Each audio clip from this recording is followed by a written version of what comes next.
The night was quiet, the kind of quiet that holds its breath. A silver sedan rolled down an empty country road, headlights cutting through the mist. Behind the wheel sat Keeyah James, a woman in her early 30s, confident, graceful, her favorite gospel playlist humming low in the background. She had just left her mother's house, exhausted, but content after helping her fix a leaky roof. Nothing about this night felt dangerous, until she noticed the flashing red and blue lights in her rearview mirror. Her brow furrowed. "What now?" she muttered, signaling and pulling over to the side.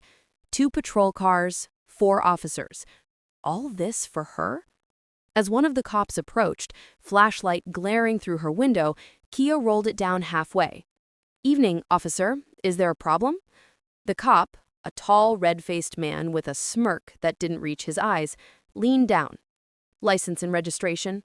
Step out of the vehicle." Keeyah blinked. "May I ask why I'm being stopped?"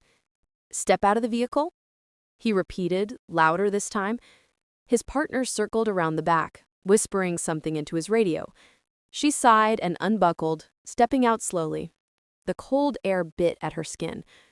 "Look, if I was speeding, you match the description." The officer interrupted, shining the light straight into her eyes. "Description of what?" He didn't answer. Instead, he motioned to his partner, "Search the vehicle."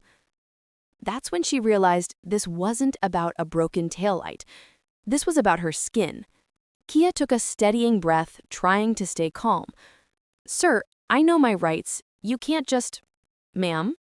He cut her off, smirking. "Cooperate, or things get difficult." One of the officers laughed quietly as he opened her car door without permission.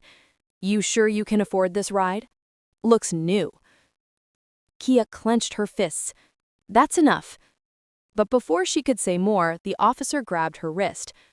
"Turn around." Her voice shook with fury. "You're making a mistake." He grinned.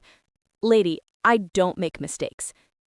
Meanwhile, 10 miles away, Special Agent Spencer James sat in his home office reviewing case files. His phone buzzed on the desk, an unknown number.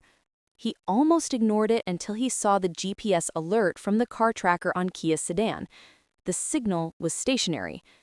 He frowned. Then came the second alert. Vehicle stopped by law enforcement. Spencer's chest tightened.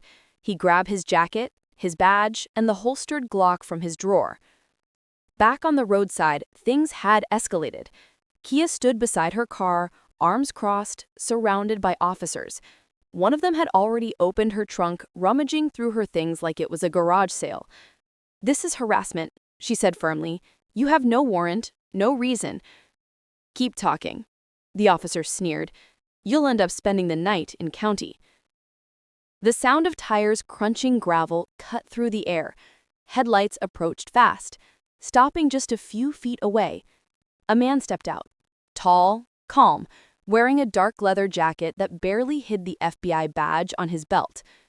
"Spencer," Keeyah gasped, relief flooding her voice. The cops turned.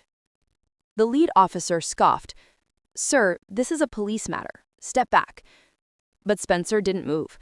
His voice was calm, measured, the kind that could silence a room. "Funny," he said, "because that's my wife you're harassing." The smirk vanished from the officer's face. "Your wife?" "Yeah," Spencer said, stepping closer. "And since you seem confused about what law looks like, let me show you." He flipped open his badge, the gold letters gleaming under the patrol lights. Federal Bureau of Investigation, Special Agent Spencer James. Silence.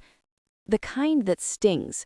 If you're still watching, don't forget to like, subscribe, and share the story because justice always deserves a spotlight. One officer actually took a step back. We didn't know." Spencer's eyes burned with controlled rage. "You didn't care. You saw a black woman in a nice car and decided that was suspicious?" The lead cop swallowed hard. "She matched a description of what? Someone with self-respect?" Spencer shot back. He turned to his wife gently. "You okay, baby?" She nodded, tears threatening to fall. They searched the car without reason. One of them grabbed me. Spencer's jaw tightened. Names, he demanded, glancing between them. All of you. Now. Sir, agent, look, maybe we can talk. No, he said coldly. You can talk to internal affairs. I'll make sure your dash cams, your radios, and your reports match up, word for word. The officer tried to speak, but Spencer cut him off again.